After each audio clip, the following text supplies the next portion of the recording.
ఏనన్నా ఇంకెవరికైనా చెప్పాలా? పోనీ గుమ్మం ముందు 10 మందిని నుంచోపెట్టి మా వాడికి 3 సబ్జెక్టులు పోయినాయి అని ఊరంతా చెప్పించినాన్నా. ఏమన్నారా? అవును నాన్న, నేను ఫెయిల్ అయ్యాను. ఇప్పుడు అది అమ్మాయికి చెప్పాలా? అది కాదురా, ఇంత ఉదయం వరకు పడుకుంటే ఎలారా?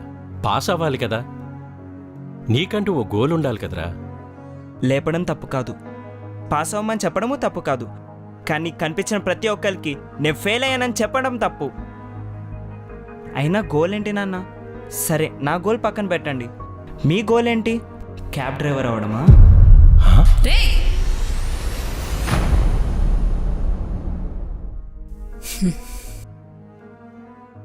ఇష్టం వచ్చినట్టు మాట్లాడితే చేతి మీద కాదు నాలుక మీద వాత పెడతా, జాగ్రత్త.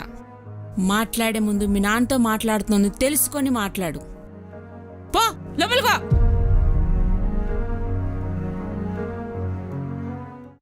చిన్న పిల్లాడండి, వాడి మాటలేం పట్టించుకోకండి.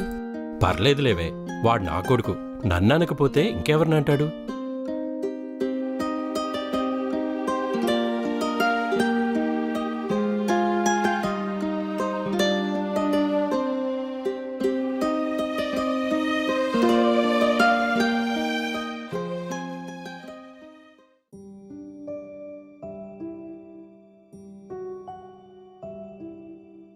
నానా లేరా, టిఫిన్ తిందువు కానీ.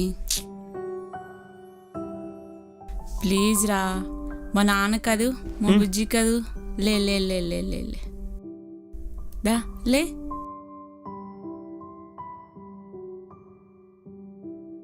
ఒక్క మాట అంటేనే నీకంత కోపం వచ్చిందే.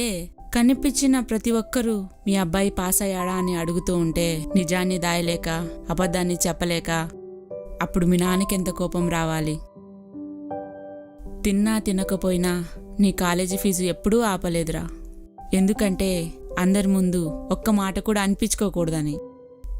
ఎక్కడా అందరిలో నా కొడుకు అలసైపోతాడా అన్న భయంతో కారు కట్టవలసిన ఈఎంఐ కూడా నీ కాలేజీ కట్టేస్తున్నారా.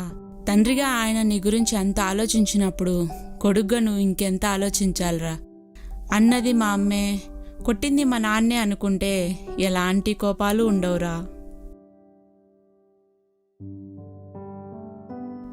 సారీ అమ్మా. నాకు కాదురా, మీ నాన్నకు చెప్పు. సరే పద.